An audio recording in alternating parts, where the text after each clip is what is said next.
Hello, welcome everyone. Thank you so much for joining us for this meditation and mindfulness session from the Freer and Sackler Galleries, Smithsonian's National Museum of Asian Art. As Phil said, my name is Grace Murray from the museum.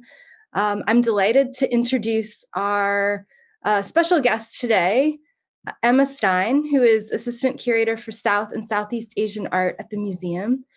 She's going to tell us a little bit about the artwork that will be the focus of our practice today. And now I'll turn it over to Emma. Welcome, Emma. Good to see everyone today. So let me just share my screen so that we can focus in on this beautiful artwork. So we're beginning with a look at a sculpture that sits at 1.5 feet high. And just begin to let your eyes adjust to it and notice its incredible three-dimensionality. This is a sculpture that's cast fully in the round. It's copper that's then gilded fully in gold. And the gold, you can imagine inside of a dark shrine, would flicker in the light of butter lamps. So just imagine that for a moment as you let your eyes adjust to it. The figure is wearing a heavy robe that's patchwork, and it really clings to the body. And look at that beautiful, elegant way that it drapes over the folded arm and then comes between the torso and the upper arm in that very slender sheet of copper there. Notice how the body is fully at ease. There's very, very supple feeling to it. And if we were to walk around the back, you'd see that the spine is perfectly upright. So the lines in the patchwork of the robe actually accentuate that spine, and they give like a slight sway to it as well. So he again appears completely at ease, but also alert in some way. So his seat is fully grounded, and then he rises up. And as you notice the spine going up, connecting with the neck and the back of the head, and then there's this bump on the top of the head as well. So just keep that in mind. If we come around to the front, we get the full picture of the figure. And there are certain signs on his body that kind of alert us to who this is. If we look at the face,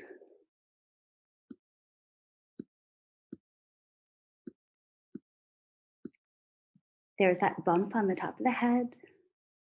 His face is framed by these long earlobes with holes in the center.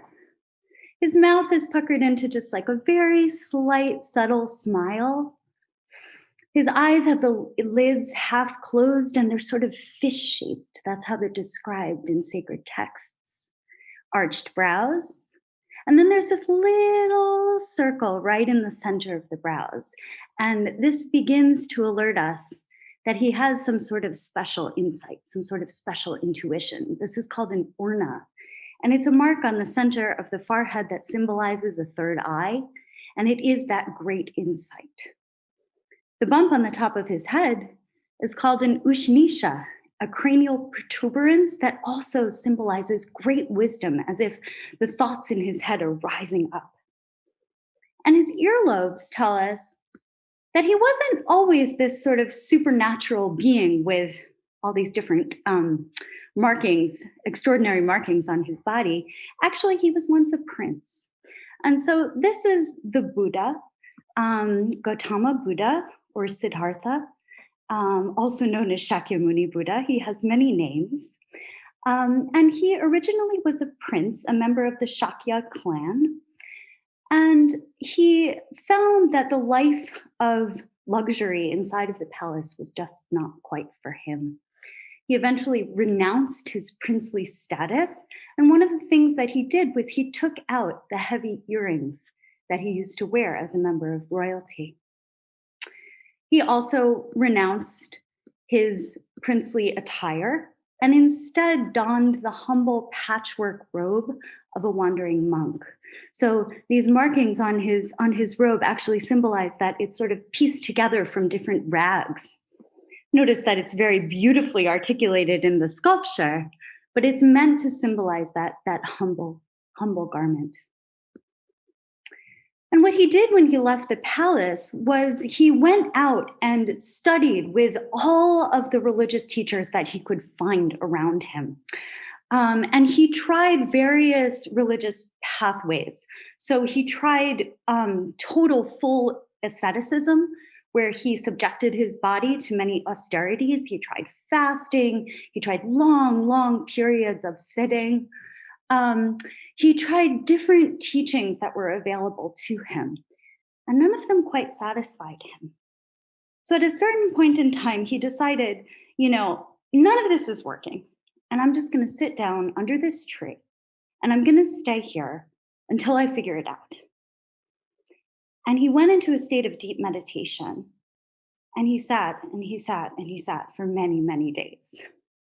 And one night, he was afflicted by all the temptations of distraction that tried to take him out of this meditative practice. And he just had this revelation where he kind of brushed them all off. And he managed to stick with this commitment that he had made to remaining in that position, in that meditation, until he figured it out. And he realized then during that night that it was neither the life of luxury that he had lived in the palace or the life of austerity that he had tried with these various devotional practices. Instead, it was the middle path. And at that moment, he put his hand down to the earth. This other one is still in that meditative position that he was in. And he called the earth as his witness to this moment of great enlightenment. So the position of the hands, the gesture, actually tells us a great deal about what we're looking at. It's this entire narrative embodied in a single image. And that image of the hand down is called Bhumishparsha Mudra. Mudra means gesture, and Bhumishparsha is touching the earth. Bhumi is earth, and sparsha is to touch. So he is touching the earth at this moment. His fingers would have actually rested on a lotus pedestal that the sculpture would be sitting on. So if we turn back to this image as an actual art object, it would be sitting on a double lotus pedestal, and you can see the way that his robe kind of fans out underneath his seat on what would be the top of the pedestal. And the robe itself, even though it's meant to evoke that humble garment of a patchwork robe, is beautifully articulated with these kind of floral borders, little beads running along each of the seams. If we go back, comes all the way up over his torso.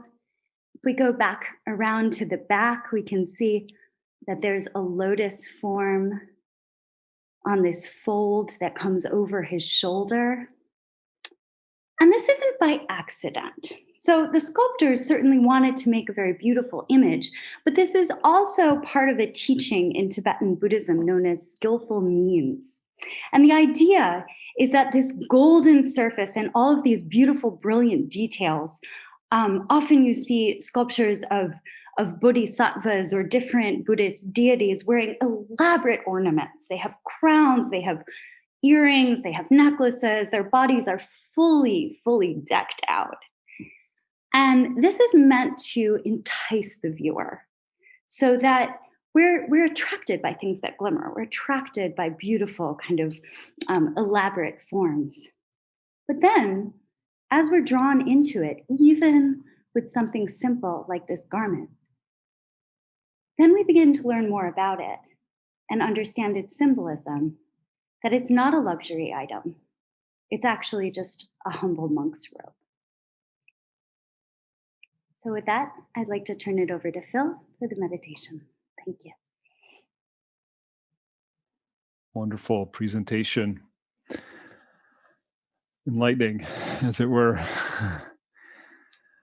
Well, welcome everyone. I'm pleased to lead you in a brief practice that will help us perhaps embody some of the very things that Emma identified in this work.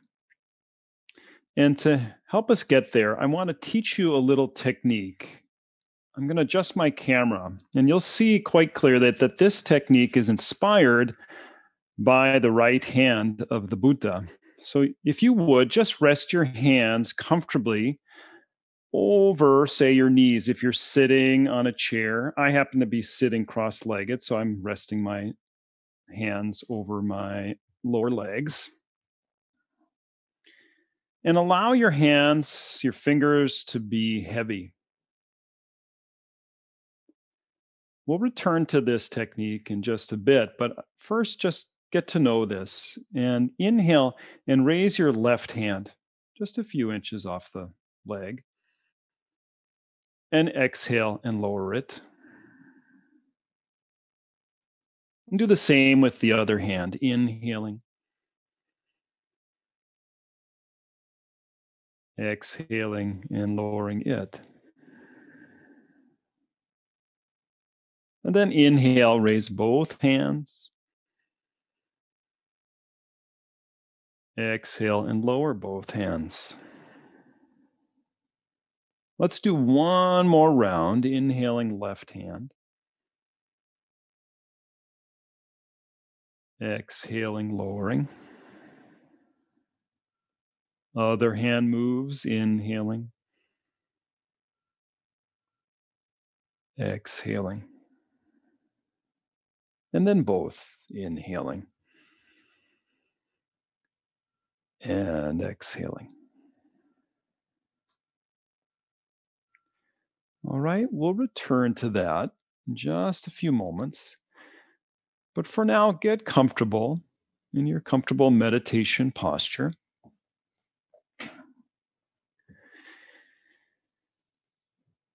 I want to be clear that I make no claims about the historical authenticity of this gesture or of the movement that we're using.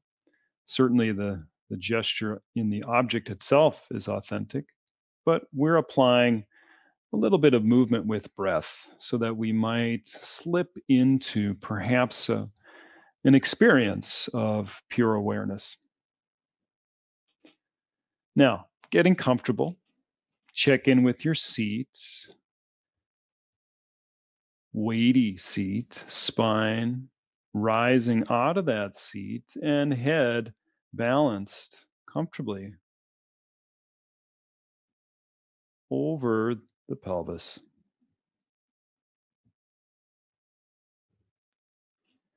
Now take a medium to full inhalation. And with an exhalation, sigh.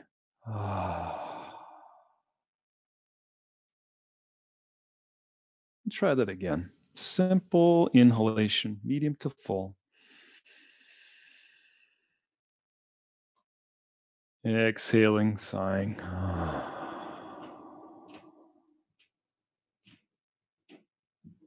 Two more.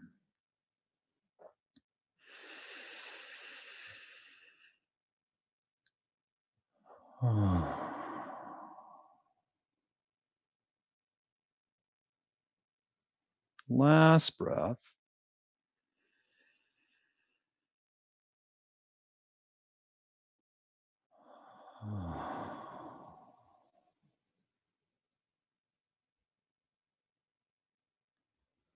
Now let go of manipulation of breath and allow your breathing to become natural.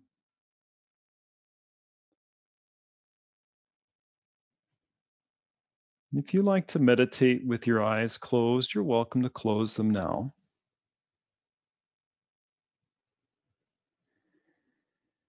And see if you might settle. Settle underneath thinking into the stillness of the body.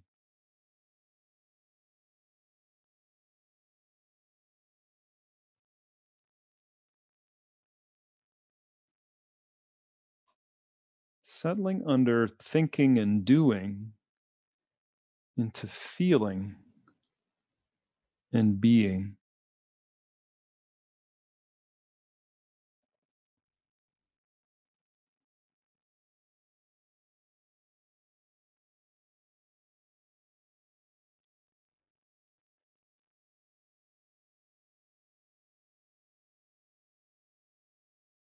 Now, with your hands heavy, let's begin this breath practice. If you need to take a peek at the screen, I'll be demonstrating again. But the fingers are just draped naturally. And when you're ready, inhale, raise the left hand just a few inches. And exhale and lower it. Then move your attention to the other hand and raise that on inhalation. And exhale and lower. Inhale both.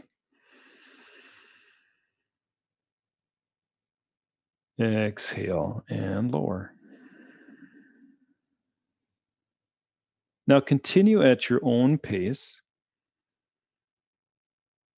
taking time, especially on exhalation, to release the tension out of the hand or hands that have been on the move.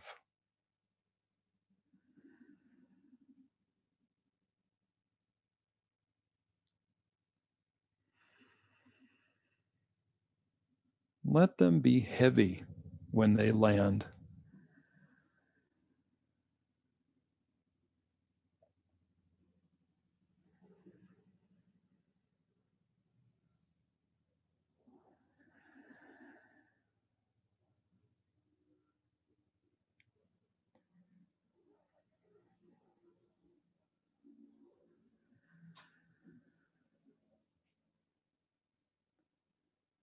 Now, clearly, there's a couple things going on here.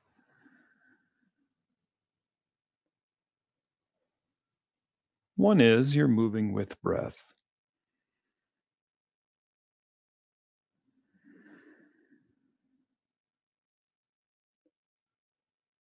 But the other is you're becoming attentive to the feeling of letting go,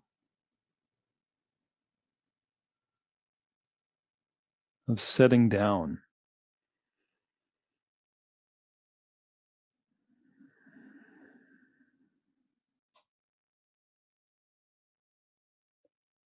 And you may find that adding a little pause at the bottom of exhalation gives you more time to savor that weightiness, that letting go-ness.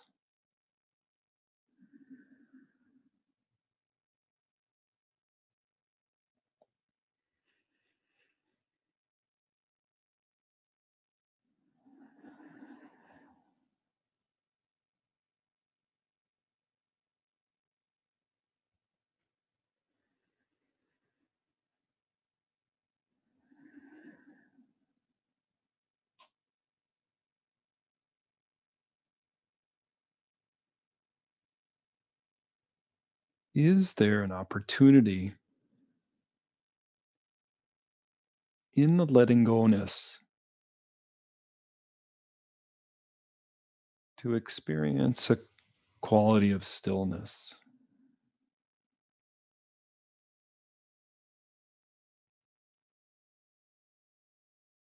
A moment of non doing.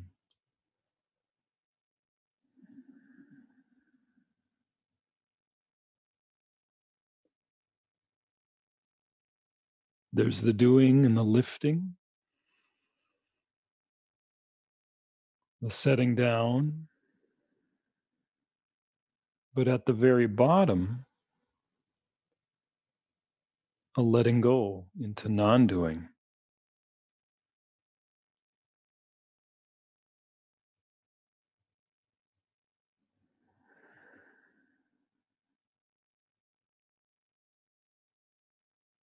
Do one more round of this breath practice.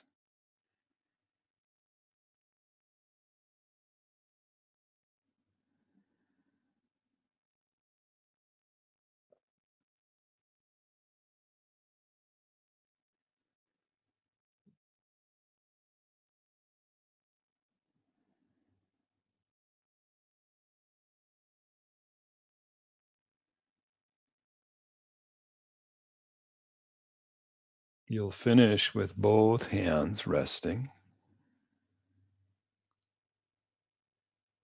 letting all tension in the arms release to melt downward.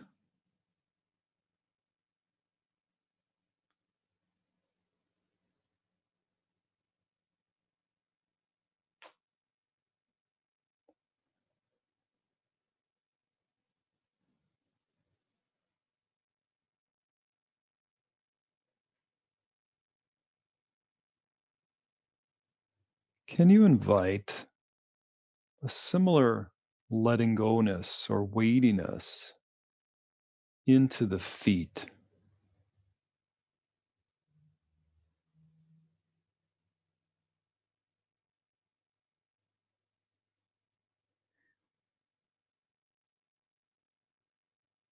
And stay there even as you breathe. So you don't pull out of the feet, you're just there.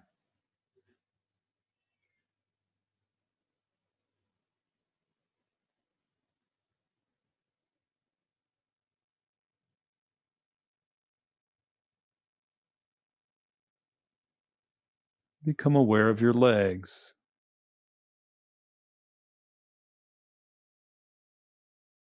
Can they too be weighty?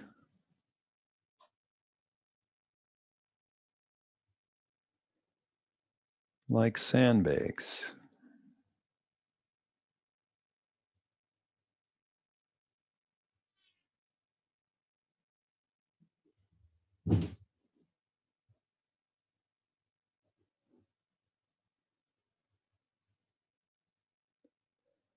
Can your seat, your whole pelvis, be like a stone?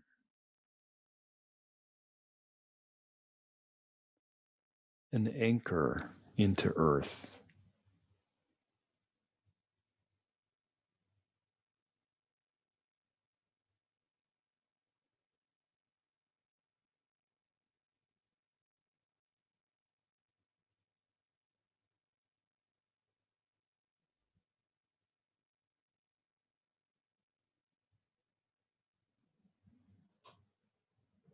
Can you invite a weightiness to the diaphragm, the respiratory diaphragm at the mid body?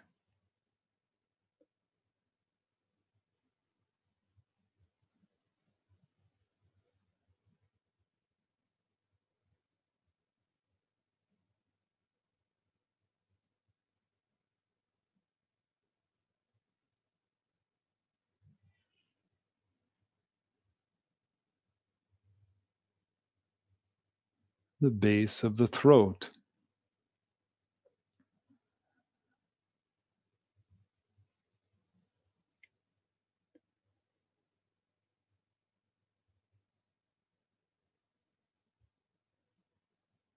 Can this weightiness at the base of your throat be an invitation to the jaw to relax?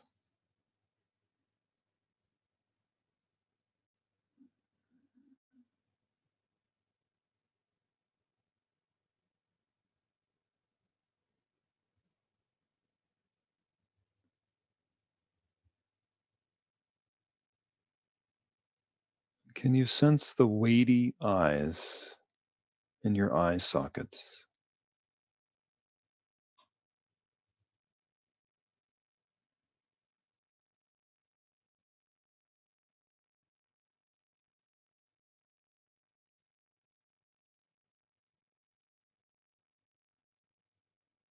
And behind all of that, the sweet rise of your spine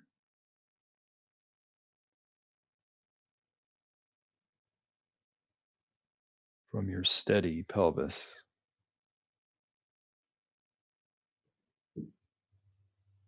Behind your calm center.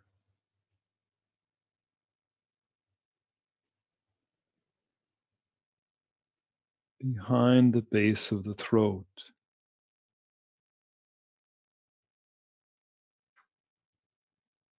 Elegantly elongating the back of the neck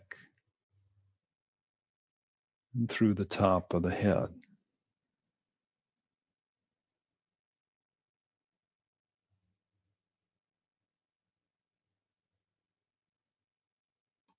Now, gently open the eyes and feel the weighty eyes as if you could look out the bottom third of your eyes.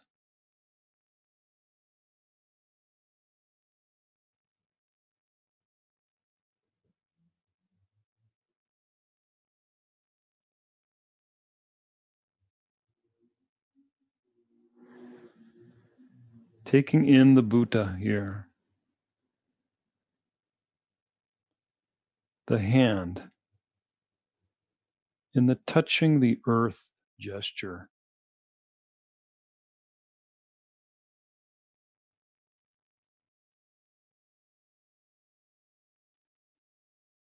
And behind that hand,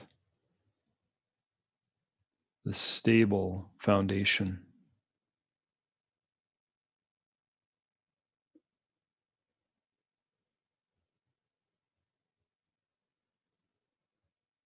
Can your seat feel just as weighty?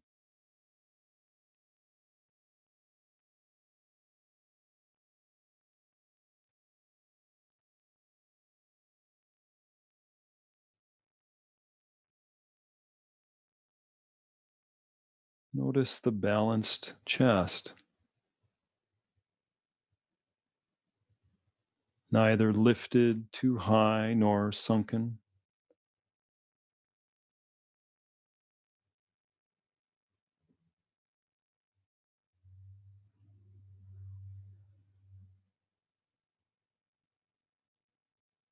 The beautiful balance of the throat and head.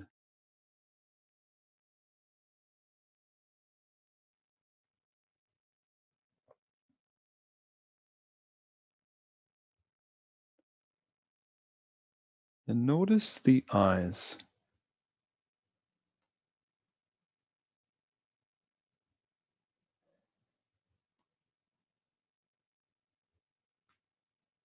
Weighty in their sockets, seeing out perhaps the bottom half or bottom third.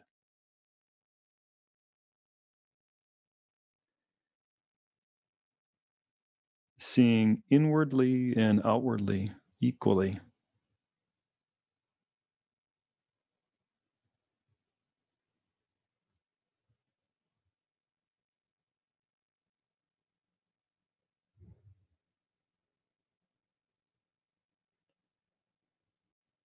What is it like to have the eyes stable in this fashion?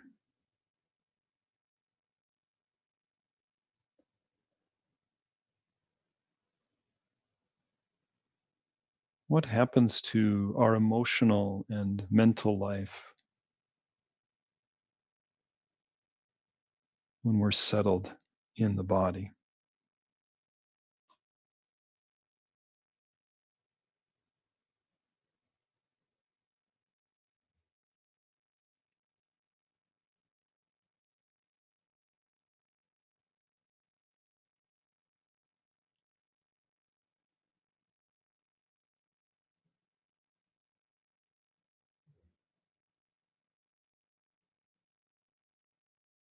Now notice the dignity of the Buddha, not a rigid spine, but sweetly elongated,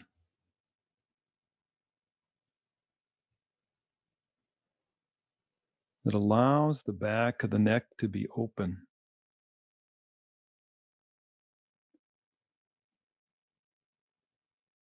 Perhaps you can find that in yourself as well. The sweet rise of the spine and the subtle descent of the chin to open the back of the neck.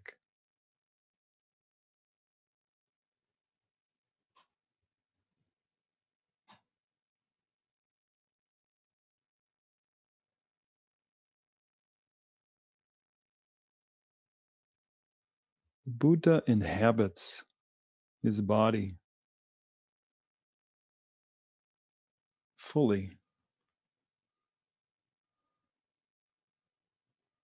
It brings a smile to his face.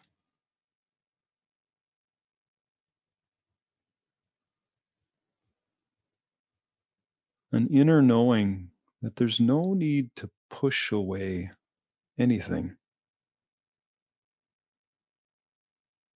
nor to hold fast to a particular outcome.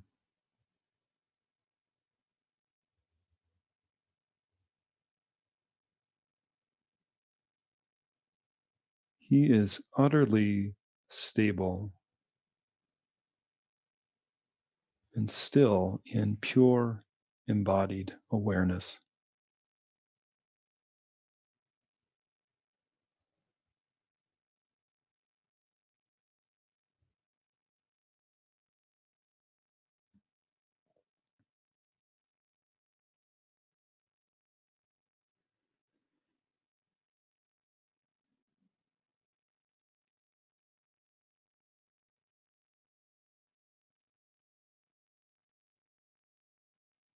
May we take time to inhabit ourselves in a similar fashion, finding inner stability.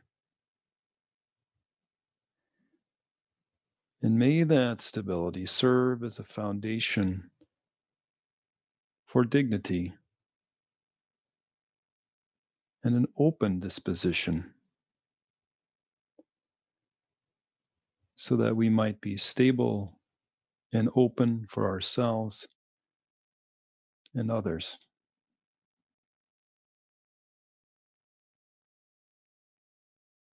Now, to close our guided meditation, I invite you to place one hand on the chest and the other hand on top, and to bow. Peace, peace, peace.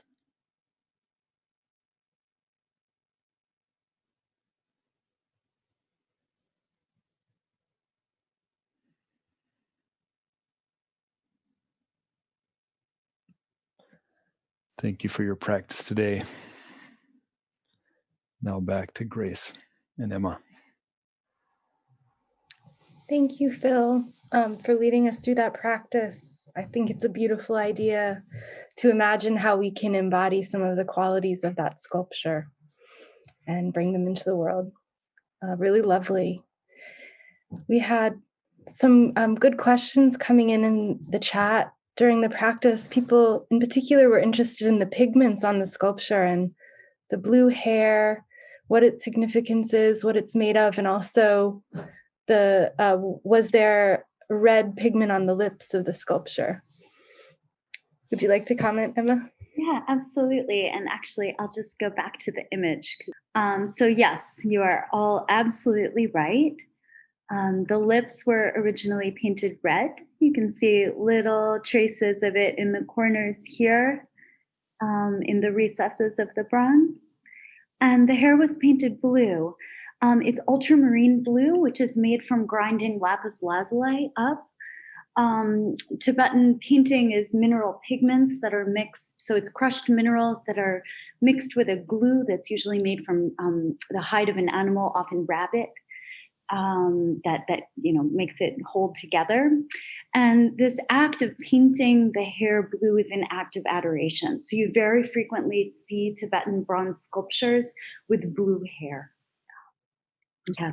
If any of you were with us, it must be a month or two ago already, but we looked at a Nepalese sculpture of the Bodhisattva Avalokiteshvara, and that was painted red on the outside. And we talked about that act of renewing the paint as an act of devotion to the sculpture. So the same is true here.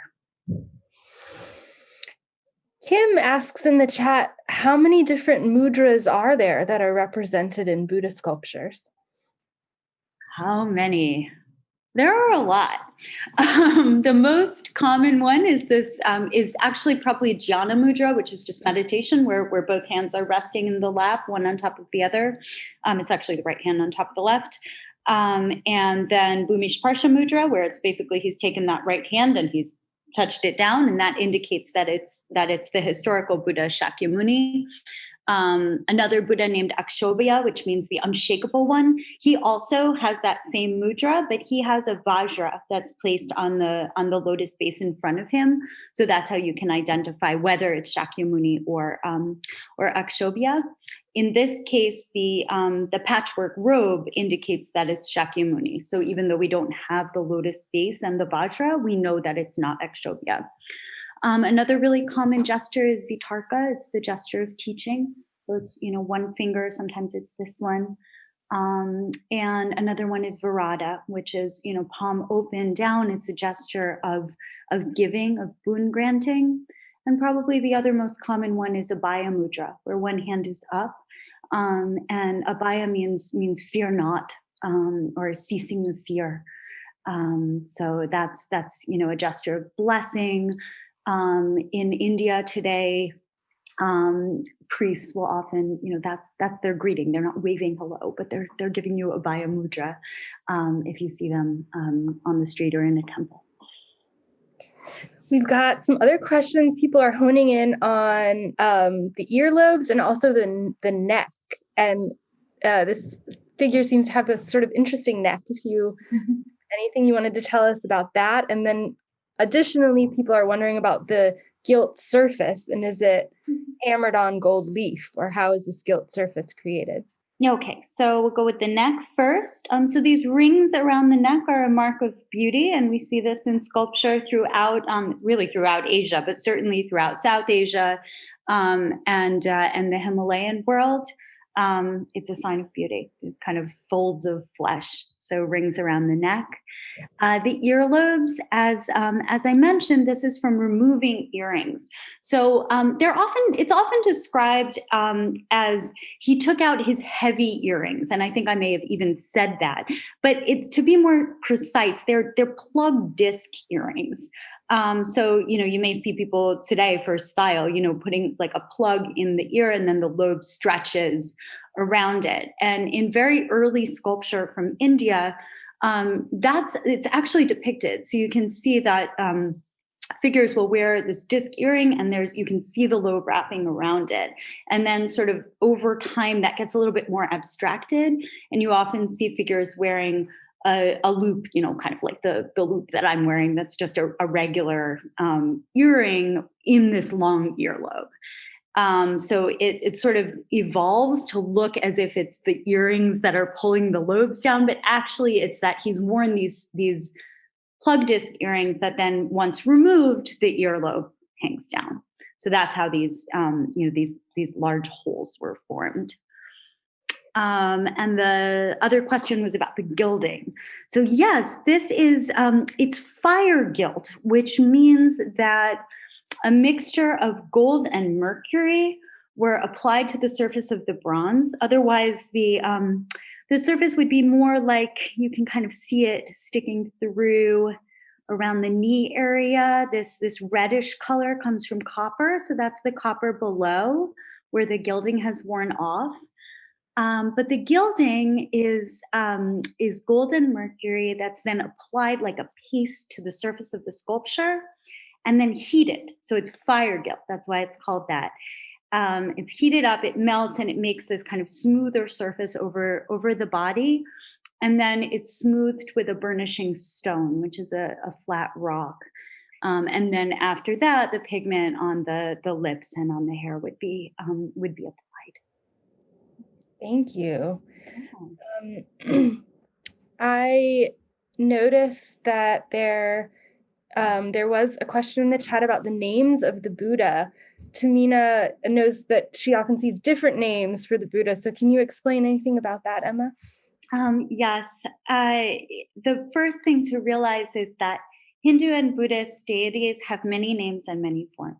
And we have to just start to immediately be comfortable with that. So as soon as you find out one name and are sure that that matches with that image, there's probably another one that also matches with that same image. So it's easiest to refer to this as the Buddha or the historical Buddha.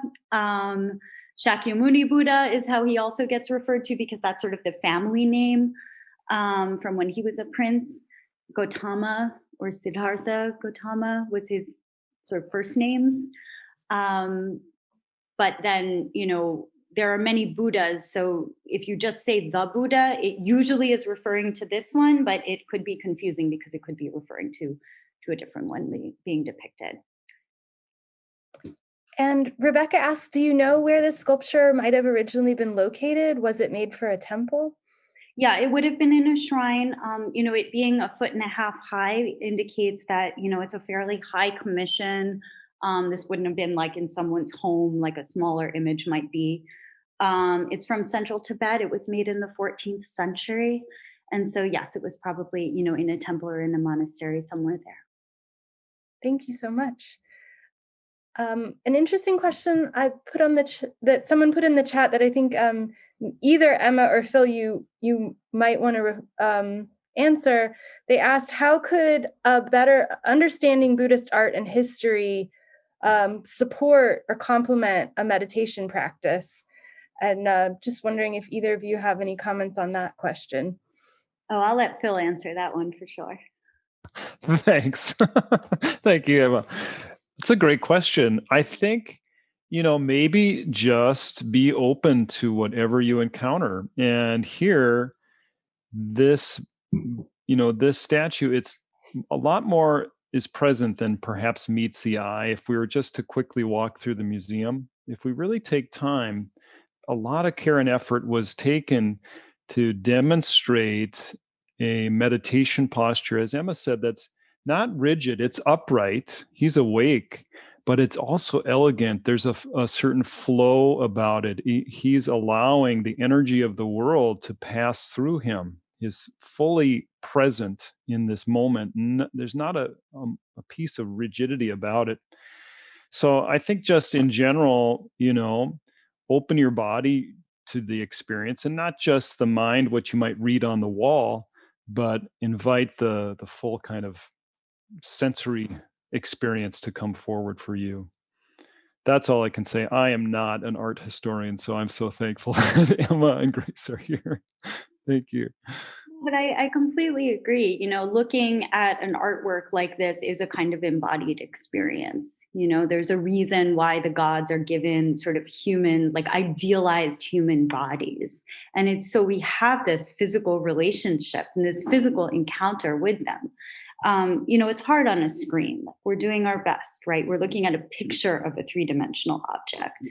But actually encountering that object is a very, it's a powerful experience that stimulates a kind of reaction in your body if you're open to it.